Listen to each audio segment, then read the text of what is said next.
Today I have on my review table the new Olight M1T radar.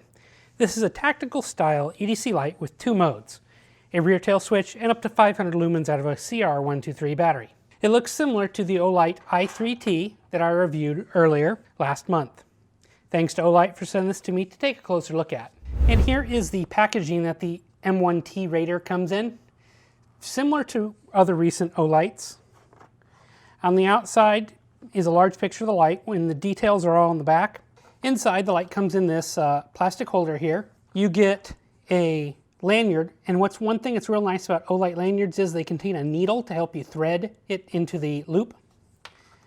It comes with a non-rechargeable Olight branded CR123 battery, and then it comes with an abbreviated English-only manual.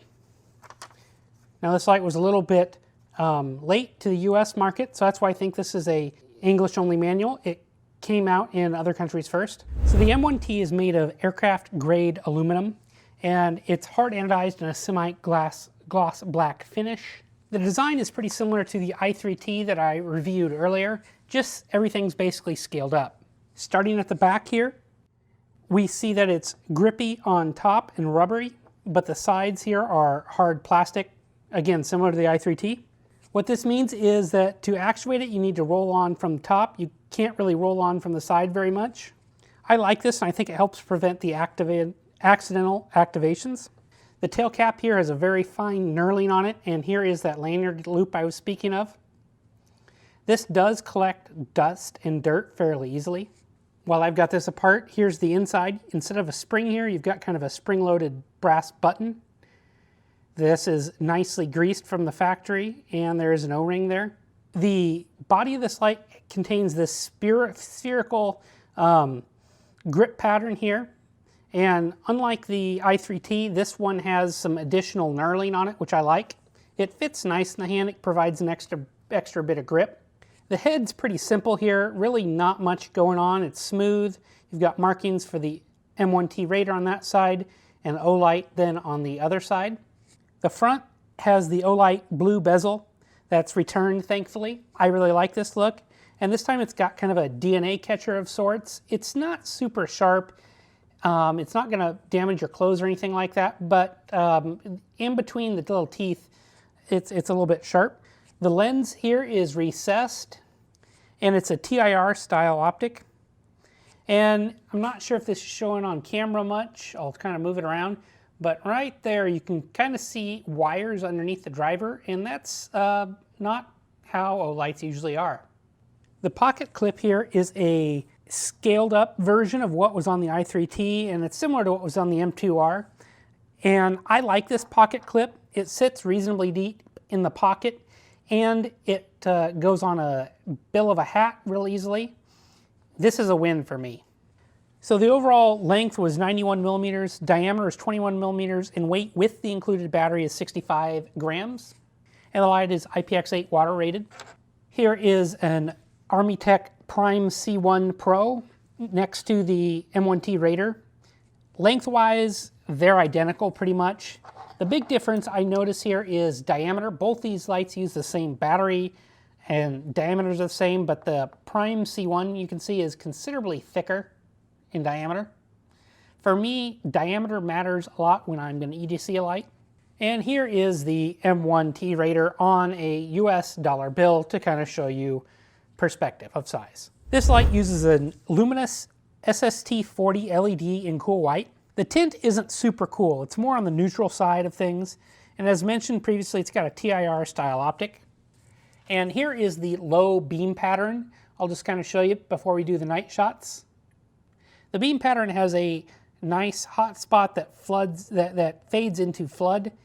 I find the TIR optics really nice for EDC use, general around the house use, things like that. Here are my night shots for the Olight M1T radar, and this is low mode, about 5 lumens here, and it illuminates maybe up to about 5-10 feet. You can kind of see the plant there.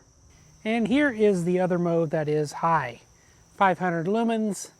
You can see this TIR optic.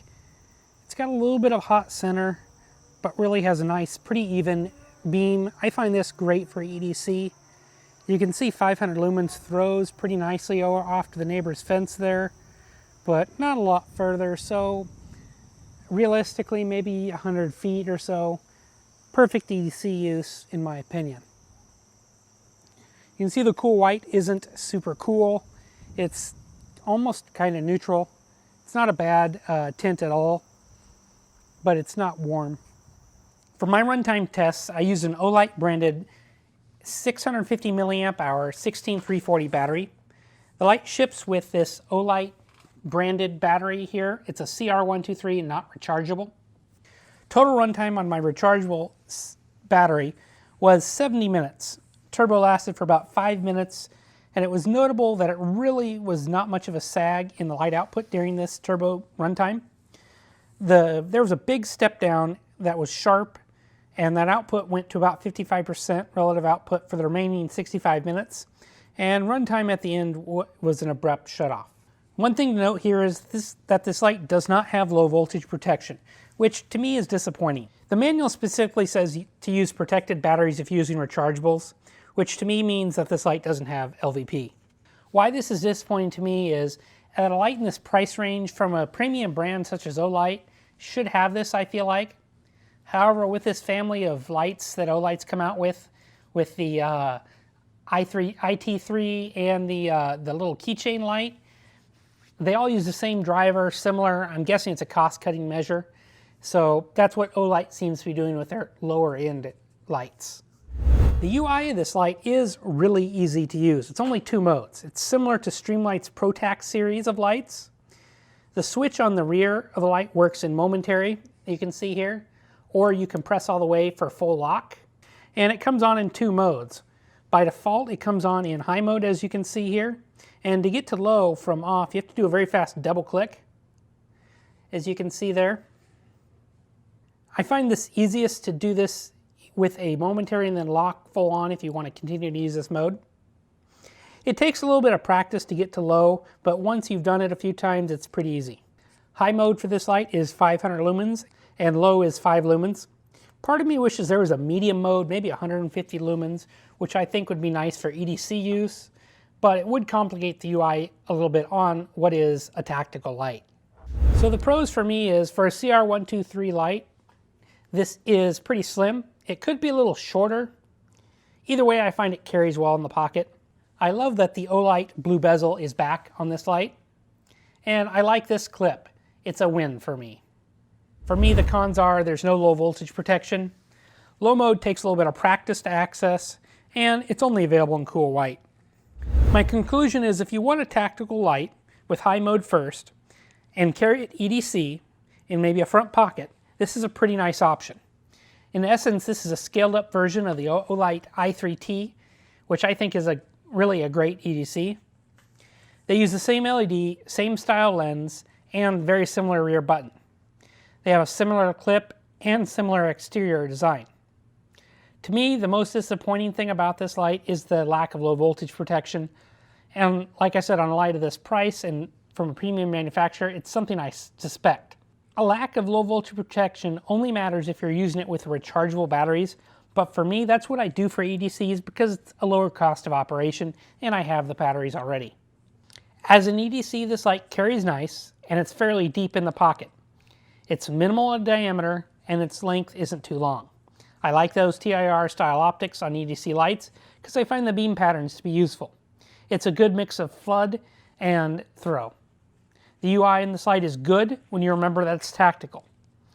While it starts on high, it does have low, but takes a little practice to access. Overall, this is a nice tactical EDC option. I hope you've enjoyed today's video. If you have, give me a like and make sure you're subscribed so you don't miss the next video review.